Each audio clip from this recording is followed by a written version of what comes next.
Hi, welcome to Comic Talk. I'm Joshua. And I have hair that takes 17 fucking hours to dry. That's a long time. It's a long time. It's a long time. Mine does not take that long. This is our monthly review for March. So that's a thing we do.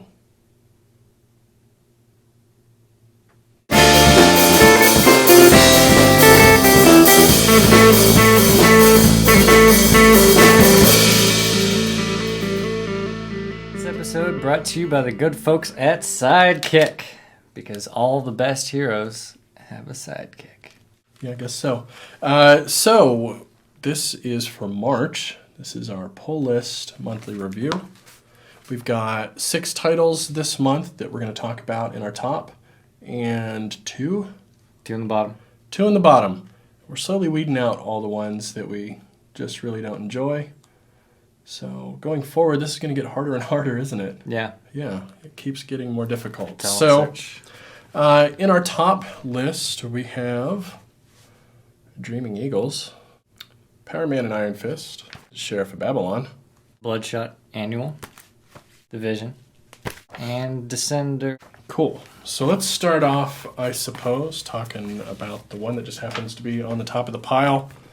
That's Dreaming Eagles number 3 by Ennis and Colby. So this is a series that we picked up kind of on a lark because we had a short week and we said, oh, look, Aftershock Comics, that's a new imprint. And Garth Ennis has done cool stuff in the past. Sure, it's a limited series, so it's- just check it out. It's kind of a historical drama, which we don't have, right? These are all things on our list that we didn't have. Right.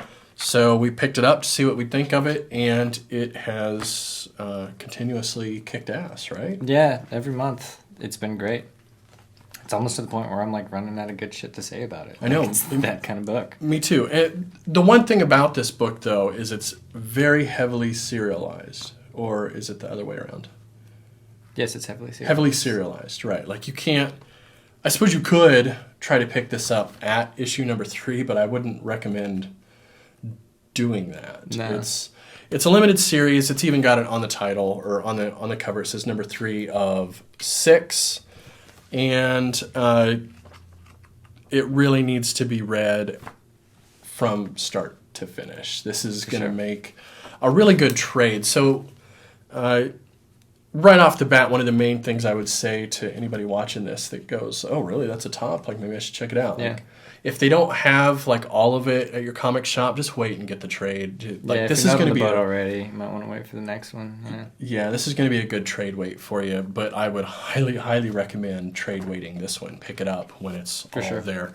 And here we are in April, and number 4 has already came out. So, I mean, I imagine they're not DC, so I imagine the trade's going to be out, probably in just like 2 months. Well, with the quality of the stuff they're putting out, because I've heard a lot of good stuff about a lot of their other series too that they're doing. They have this whole slate of new stuff. With as good as their editorial's doing on picking out people and getting this stuff out, I'm hoping they're as smart on the other end and put the trades out quickly, because this could be a company that could make a pretty big splash pretty fast if they keep this quality up. Definitely. I don't see that they have like a lot of titles going on, but if they have that consistent quality, like that doesn't fucking matter. Right. Yeah. Right. Yeah. The most important thing is this idea that if you pick up a book of theirs, It's going to be good. it's going to be good. Right. Which is not something you can say of a lot of the other publishers. They've diversified so far that even theoretically, if, say, everything Marvel or DC was putting out was quote-unquote good, like it's such a broad audience now that any one person isn't going to enjoy all of it. But it seems like maybe this is the kind of thing, like a historical drama, for instance. Like Yeah. it's going to be hard to find somebody who can't find something to enjoy in this book just because it's not fantastical elements. Like you would have to just not But like a lot of reality. people like that shit. True, but I mean, you would just have to not like reading about reality. You know what I mean? Which I think is probably a smaller demographic in general. I would like to think so. I would hope so. Yeah. But yeah, this just has outstanding art. It has great writing. Like Yeah, great dialogue, great narrative. Yeah. Again, great artwork. Really great artwork. Yeah. I think this is the issue where I really just it finally took hold how great the artwork in the series has been. There was just a couple of pages that just, my God, they were beautiful. Yeah, it's really cool. Yeah. So, yeah, if you can get it starting at number 1, pick it up. If you can't, trade weight on this because it'll be worth reading. Let's move on. Bloodshot Annual is the first one we've had of these, number 1. Again, talking about something for everyone. So there are 4 different stories in here, and they're all completely different. I mean, a couple of them are funny, and that's about all they have in common. But yeah, I can't really think of anybody that I know that wouldn't enjoy at least one of the stories out of here. Mm-hmm. Yeah, this whole thing was really out of left field, wasn't it? Mm-hmm. I really didn't know what to expect going into a Valiant annual, right? Like, because Valiants, they kind of take a lot of chances anyway with their stuff, you know? So it was really sort of a blind pickup here where I didn't know if it was just going to be more of the same, if it was going to be like a little one-shot story from some other random time in Bloodshot's history. Who knows, right? And Bloodshot's such a like dark and serious title usually that it made this even more surprising. Because it has so little to do with the actual title. Right. Like, other than the characters in it. That's about all that it has in common. Right. It has more in common maybe with other publishers in a lot of ways. Like it's doing a lot of satire of other publishers and also other periods in comic history as well. It's a pretty the characters. Yeah, as lowbrow as a lot of it is, it's also pretty intellectual on like a meta narrative front. Yeah, definitely. And not to mention the third story in here is just very intellectual, period. Right. Like, there's just so much that you have to like gain from context, and it's so just like vivid, kind of visceral stuff happening. Yeah, it's weird. It's crazy. I really liked it. Yeah, and that's I think that third one really is what takes this over the top because it's got 3 really funny stories in it, and it's got this really like touching but macabre story right in the middle that is a completely different tone, doesn't match either normal Bloodshot or what's going on in the rest of this. It's just its own thing entirely. Right. Very cool. I think we mentioned before how this was in sonata form too, like all the movements are there. You have a prelude of the first issue, and then you have like your first movement, major key, kind of happy-go-lucky thing, and then you have your movement in the middle that's just kind of dark and somber, and then you just send them home with all this very, I don't want to say fanfare-ish, that's the adjective I would usually use, but I think it's relatively fitting. Yeah, in a strange, like, abstract sort of way, it is sort of fanfare-ish, in the way that 90s comics are fanfare-ish. Right. Yeah, just cool. This is one that I would recommend to anybody that's into comics. I don't know how well a lot of this would translate for somebody with very little comic book knowledge. There's a lot of things that they would definitely miss, like the Bane facsimile scene that I showed earlier, but I think they'd probably still like it. Maybe. I think it'd be a mixed bag. Some people might like it, some others wouldn't. But sure. I think what this is really for are people with a deep love of comics already. It's people that watch this. Really instilled in them. And so, yeah, if you're watching this is a great issue. You don't need to read Bloodshot. You don't need to know anything at all about Bloodshot. Yeah, or any Valiant title at all, actually. Yeah, it stands alone completely on its own, and it really doesn't even have much to do with the normal comic anyway, at all. Yeah. Next on our list, we have something decidedly different from the other 2 things we've talked about so far. This is Power Man and Iron Fist. This is Walker Green and Luridge.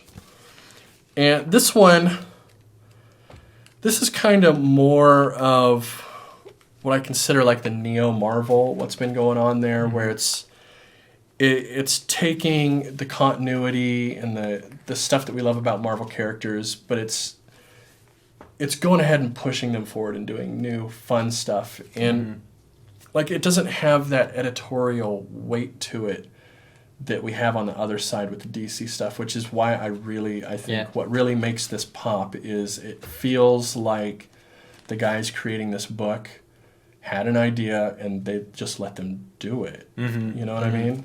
Yeah, it almost feels a little bit Ant-Man-ish. But on that note of the new Marvel thing, it's almost like they've taken just a little bit of like the Deadpool thing and just started putting it in everything where, you know, it's okay to have, you know, characters come in just to do something ridiculous and probably damaging to their character as a whole. You know, just because why the fuck not? Who cares? It doesn't take itself so seriously. It's a big 2-book that is just having fun being a comic book again, which is so refreshing, you know? Yeah.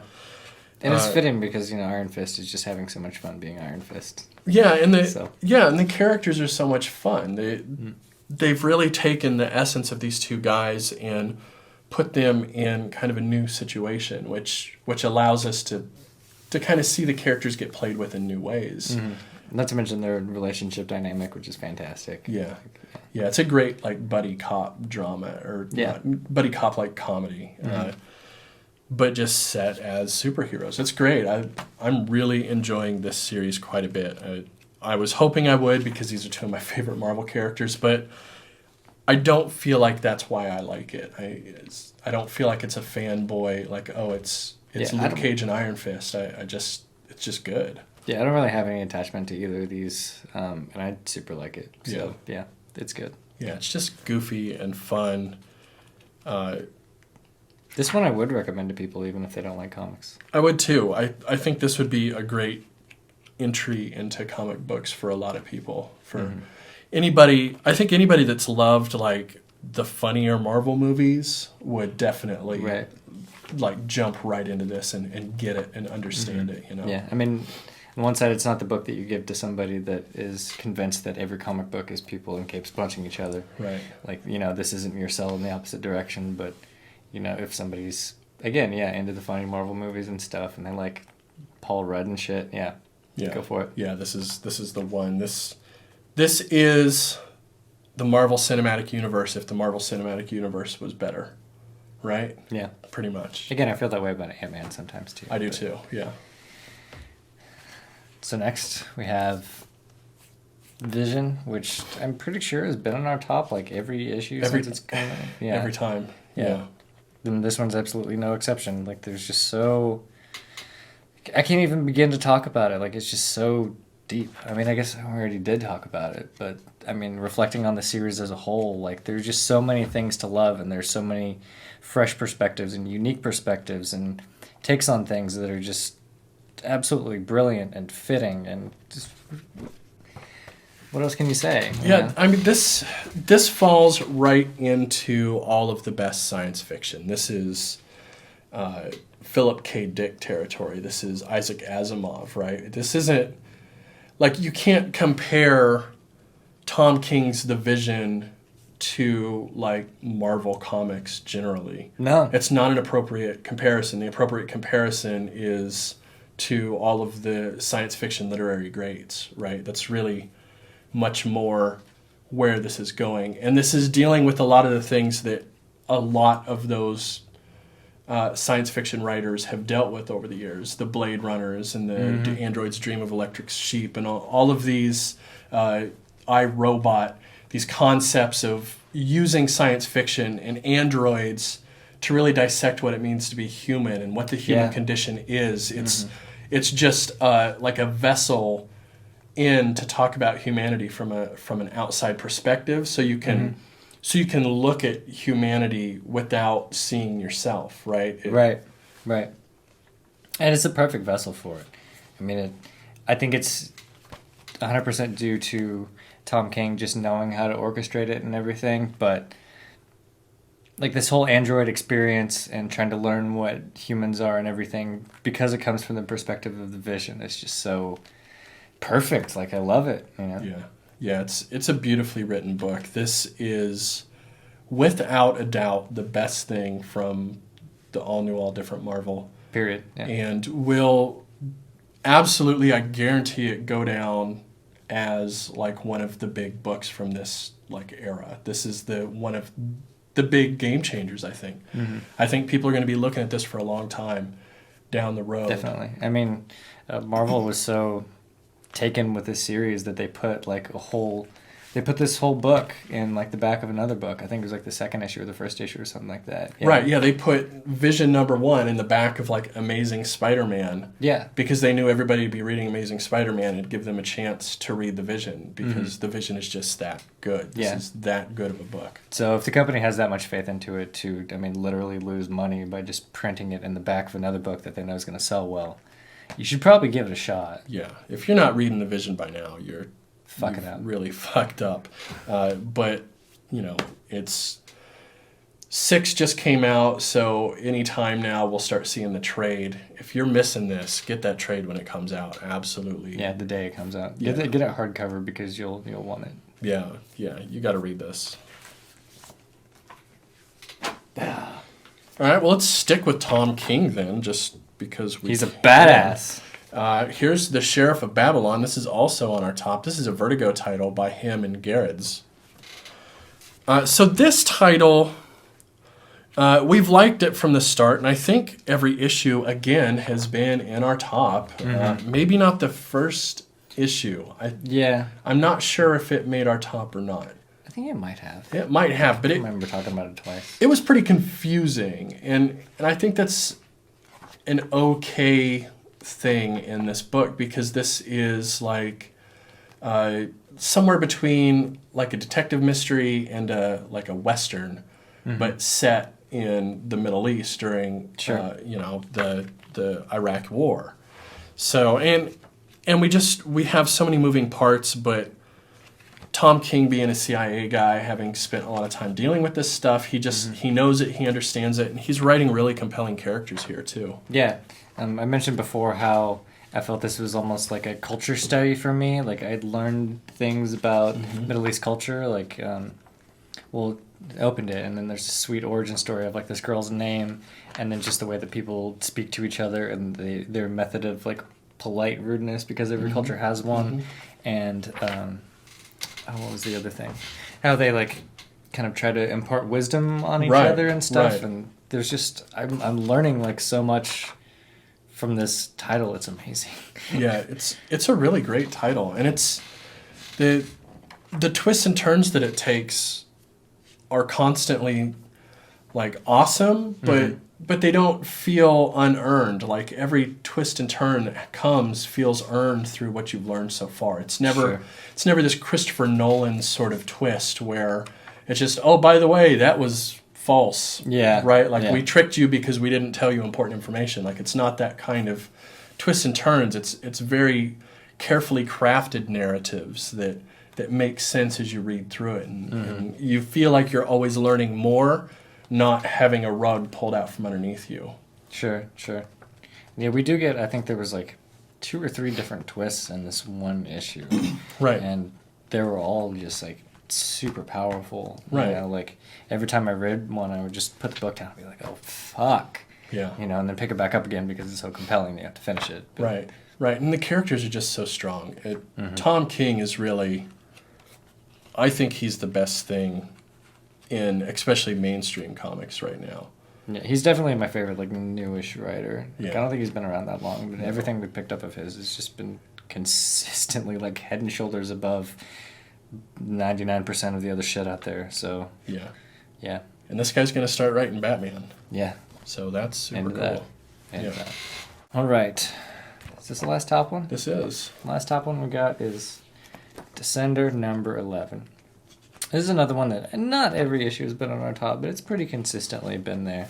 Telsa is convinced that they're prisoners and that they're just going to kill them. Yeah. Right? And Kwan's like, no, don't be so pessimistic, right? And then this whole scene doesn't really go anywhere. They're just I really like this scene. It's just character development.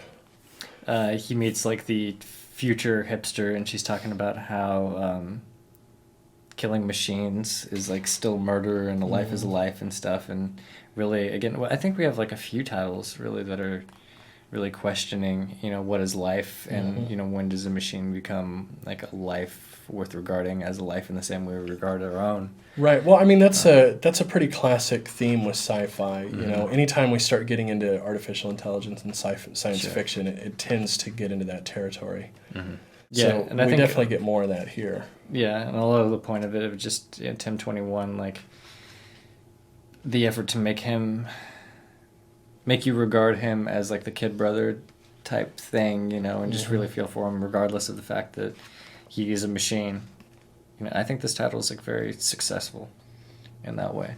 Yeah, I do too. And I liked the overall feel of this issue. Like it felt good to read, which is a very vague sort of description of it. But I think it's because we get multiple moments where the characters kind of move forward or become more pronounced in a way. Like I feel like we learned a lot about the characters here, which has not always been the case in every issue of this book. Sometimes everybody's pretty vague and hard to read. And well, again, it's one of those ones guarded. That's definitely written for trade. And it's not even one of the ones that I think you could pick up in trade, like start at the second trade or something like that. Like this is so, I don't even want to say dense, but just so linear that you can't really have missed any of the pieces of it. Right. So you get horrible jumping on point, but for those of you that have been reading this and enjoy it too, we enjoyed it too. Yeah, exactly. One sec. Sure.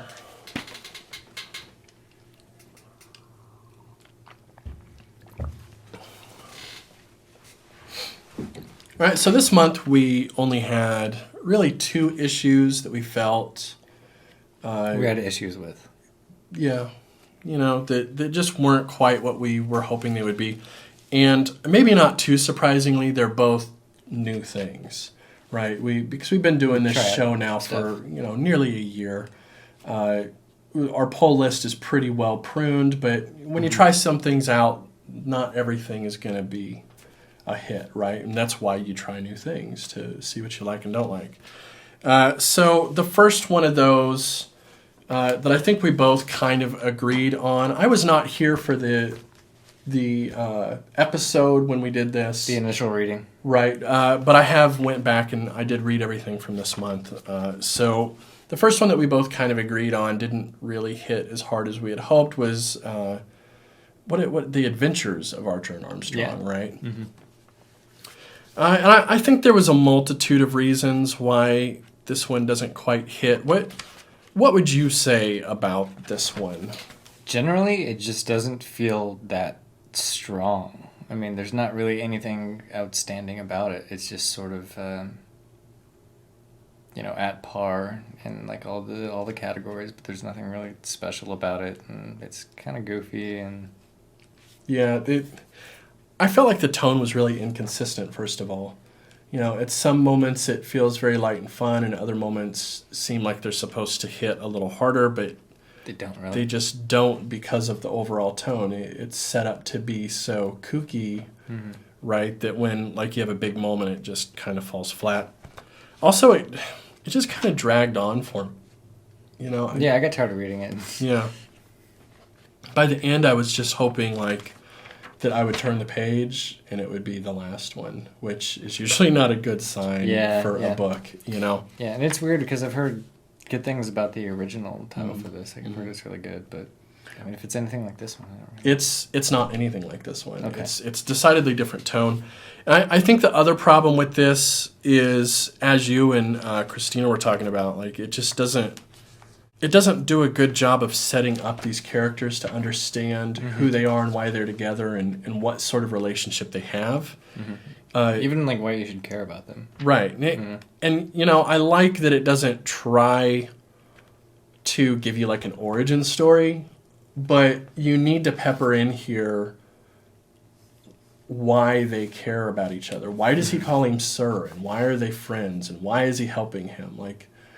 Who are these two people in relationship to each other? Because the way it feels, it makes them both seem kind of hollow because it never explains their relationship in a way. It doesn't it doesn't impart on you that they're friends or that there's why they're together. Yeah. The only depth we get is that one of them is a drunk. Right. Okay. Cool. Right. So it just doesn't really work that well. Now, the original series that is a decidedly different tone actually is just in a long origin story. Like, that's what it is. It starts from the very beginning. So maybe for people who actually read the series, this might, like the other series, this might be more interesting. But I think if you're like us and you're not reading Archer and Armstrong, like, this is a miss. Yeah, definitely. Do you have anything else to say about that one? I'm not going to be reading it anymore. That's probably all that's really important. Now, the other thing that we have here, this is something that I chose to put on here. We haven't talked about this yet. No, we so haven't. I don't know where you come down on this. So this is Poison Ivy, Cycle of Life and Death. And this is issue number 3 of 6. Right. And we just picked it up right here at 3. Sure. So, why is it in the bottom for you? I just don't find myself caring about this storyline, first of all, just in general. Mm-hmm. It doesn't really seem particularly interesting. I will say it wasn't that captivating. Captivating is a good word.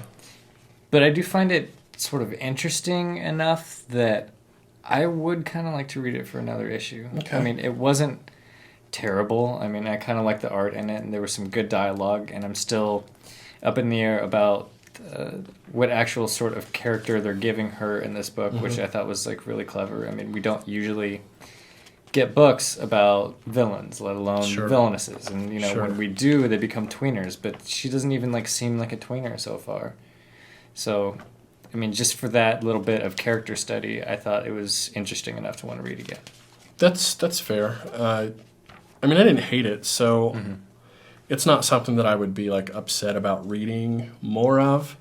But just this issue wasn't like on par with the stuff in our tops, or even the stuff that we didn't put on the top. It's not. It's not on par with just our normal stuff, right? It's and it's just kind of hokey in a way. Like I don't like the simplicity of there's people dying around her while she is in her day job, and it's connected to her being Poison Ivy. It just feels a little overly contrived to me. It's not. I guess it's in that way that it's not compelling. I would have liked to have seen her maybe in a little bit more unique of a situation. Yeah. I feel like you could replace Poison Ivy here with any other job and any other character that matches the job, right? You could put Mr. Freeze in a cryogenics lab, or you could put Captain Boomerang in a boomerang factory. You know what I mean? Like, and it just that's the way it feels to me. Like, how much more simplistic can you get with the story? It's definitely like fan service, right? They're just trying to get in like fans of Poison Ivy and stuff. But I mean, I didn't hate it enough to not want to give it another shot. Like Archer and Armstrong, I didn't think there was any redeeming qualities, and because there was a couple of redeeming qualities in this, like the art and the character study. I want to see where it goes. That's cool. We'll give it one more. I wasn't super sold on the art either, to be honest. Yeah, I liked it. I don't know. It's just a little glossy for me. What's DC? I know it's not bad. It's just okay. This whole issue to me was fine. It's one of those. It's a fine one. Yeah. Cool. Well, that's going to wrap it up for us. That's all the comics that we have to talk about. Check back with us on Thursdays when we do our weekly pull list review, where we do this, but usually in a little more detail about the specific comics, because we're talking about whatever we read just that week. And for the first time. For the first time, not a recap. So you can check back with us for those. You can subscribe so you can catch all those when they come out. We also, every Monday, we do something like this where we talk about things in a bit broader of terms, or we'll do the opposite and really zoom down and talk about just one series, one trade, one classic. One issue facing today's comic reader. Yeah. Yeah. So you can subscribe if that sounds interesting. Or maybe you like both. Or maybe you're just really into the sidekick. Every hero needs a sidekick. Hashtag. Hashtag sidekick. Like us and go to our Facebook page and like it. And check out our Twitters where we mostly do nothing. But We get some cool retweets sometimes. sometimes. All right. See ya.